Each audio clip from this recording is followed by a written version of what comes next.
नमस्कार दोस्तों, स्वागत है आपका अपने YouTube channel GK and update bye खुशी में। और आज की वीडियो में हम बात करने वाले हैं आरआरबी एनटीपीसी 2025 18 अगस्त की फर्स्ट शिफ्ट में पूछे गए जीके के प्रश्न, जो कि आपके एग्जाम्स के लिए बहुत ही इम्पोर्टेंट हैं। तो चलिए, अपना पहला प्रश्न है, मणिपुर में कौन सी भाषा बोली जाती है? तो मणिपुर मुख्य रूप से मणिपुरी भाषा बोली जाती है। इसे मैथिलोन भी कहा जाता है। यह भारत के संविधान की 8वीं अनुसूची में शामिल एक आधिकारिक भाषा है। मणिपुरी भाषा के बारे में कुछ और जानकारी। यह भाषा मणिपुर राज्य की आधिकारिक भाषा है। यह मेतेई लोगों की मातृभाषा है। यह भाषा मेतेई माएक लिपि और पूर्वी नगरी लिपि में लिखी जाती है। मणिपुरी भाषा के अलावा और भी राज्य में हिंदी और अंग्रेजी भी सामान्य बोलचाल में उपयोग की जाती है, खासकर जब विभिन्न भाषी लोग आपस में संवाद करते हैं। यदि आप चैनल पर नए हैं तो प्लीज़ वीडियो को लाइक एंड चैनल को सब्सक्राइब ज़रूर करें। नेक्स्ट है, पंचायती राज संस्थाओं में महिला आरक्षण का प्रतिशत क्या है? तो प्रारंभ में पंचायती राज जो महिलाओं के लिए 33% आरक्षण था। बाद में इसे बढ़ाकर कितना कर दिया है? 50% कर दिया गया है। बिहार पहला राज्य है जिसने पंचायती राज संस्थाओं और नगरीय निकायों में महिलाओं को 50% आरक्षण देकर महिला सशक्तिकरण को बढ़ावा दिया है। किसने दिया है? बिहार ने। इस क्रांतिकारी बदलाव ने न केवल लोकतंत्र को मजबूत किया है, बल्कि ग्राम स्तर पर सामाजिक न्याय और विकास में भी गति की है। किस राज्य ने? बिहार राज्य। यदि आप चैनल पर नए हैं तो प्लीज वीडियो को लाइक एंड चैनल को सब्सक्राइब जरूर करें और हमें कमेंट करके बताएं कि आपका पेपर किस डेट को और किस शिफ्ट में है। नेक्स्ट, वर्तमान में भारत के सुप्रीम कोर्ट के प्रमुख मुख्य न्यायाधीश कौन है? तो न्यायमूर्ति संजीव खन्ना जी भारत के सर्वोच्च न्यायालय के 91वें मुख्य न्यायाधीश हैं, जिन्होंने 18 जनवरी 2019 को भारत के सर्वोच्च न्यायालय में पदोन्नति किया था और वर्तमान में वे राष्ट्रीय विधिक सेवा प्राधिकरण नालसा के मुख्य संरक्षक और राष्ट्रीय न्यायिक अकादमी भोपाल के अध्यक्ष हैं। अब हम बात करने वाले हैं वर्तमान में 2025 में कौन किस पद पर है। राष्ट्रपति द्रौपदी मुर्मू, उपराष्ट्रपति जगदीप धनखड़, प्रधानमंत्री हैं नरेंद्र मोदी, लोकसभा अध्यक्ष हैं ओम बिरला, मुख्य न्यायाधीश उदय उमेश ललित, रक्षा मंत्री कौन है? राजनाथ सिंह, गृह मंत्री हैं अमित शाह, कृषि मंत्री शिवराज सिंह चौहान, वित्त मंत्री निर्मला सीतारमण, विदेश मंत्री डॉक्टर एस जयशंकर, शिक्षा मंत्री कौन है? शिक्षा मंत्री हैं धर्मेंद्र प्रधान, थल सेना प्रमुख हैं उपेंद्र द्विवेदी, वायु सेना प्रमुख हैं अमरप्रीत सिंह, नौसेना प्रमुख हैं दिनेश के त्रिपाठी, आरबीआई के गवर्नर कौन है? संजय मल्होत्रा, यूपीएससी के अध्यक्ष कौन है? मनोज सोनी, एसएससी के अध्यक्ष हैं एस किशोर, एचवीएसई के अध्यक्ष हैं निधि थिब्बर, इसरो के अध्यक्ष हैं एस सोमनाथ और डीआरडीओ के अध्यक्ष हैं समीर वी कामत। यदि आप चैनल पर नए हैं तो प्लीज वीडियो को लाइक एंड चैनल को सब्सक्राइब जरूर करें। क्वेश्चन, प्रथम भारतीय विश्वविद्यालय की स्थापना 1857 में कहाँ हुई थी?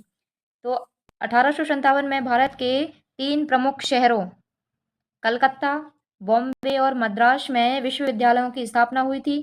ये विश्वविद्यालय ब्रिटिश शासन के दौरान स्थापित किए गए और भारत में आधुनिक शिक्षा प्रणाली की शुरुआत का प्रतीक थे ये विद्यालय।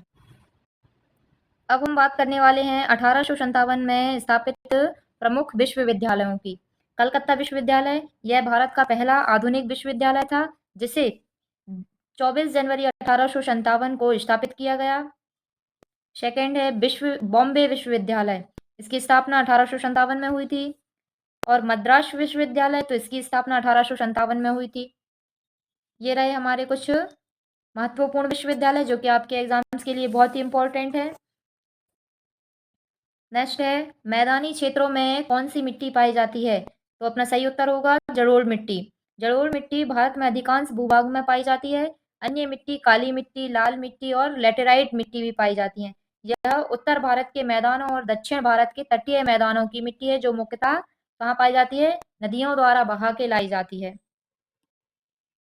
जलोढ़ मिट्टी नदियों द्वारा बहाकर लाई गई मिट्टी होती है, जो मैदानों में जमा हो जाती है। यह मिट्टी भारत के उत्तरी मैदानों और नदी घाटियों में व्यापक रूप से पाई जाती है।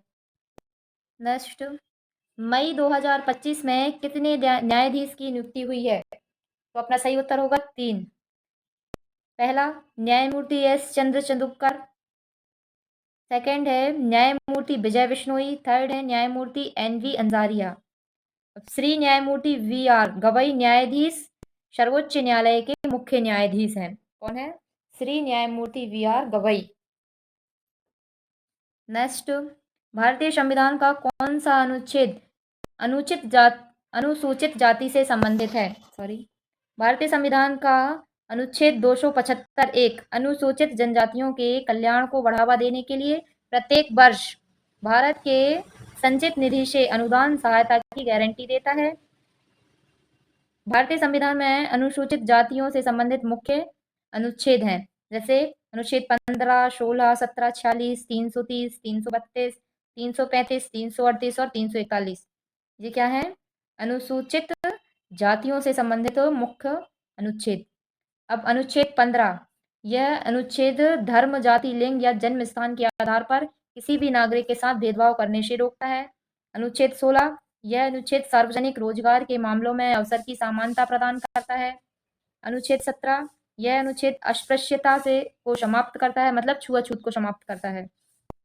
अनुच्छेद 46, यह अनुच्छेद राज्य को अनुसूचित जनजातियों और जनजातियों के शैक्षिक और आर्थिक हितों को बढ़ावा देता है। अनुच्छेद 330, यह अनुच्छेद लोकसभा में अनुसूचित जातियों और जनजातियों की सीटों का आरक्षण प्रदान करता है। अनुच्छेद 332, यह अनुच्छेद राज्य विधानसभाओं में अनुसूचित जातियों और जनजातियों की सीटों का आरक्षण प्रदान करता है।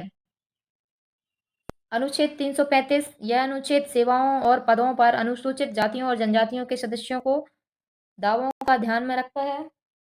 अनुच्छेद 338, यह अनुच्छेद राष्ट्रीय अनुसूचित जाति आयोग के स्थापना करता है।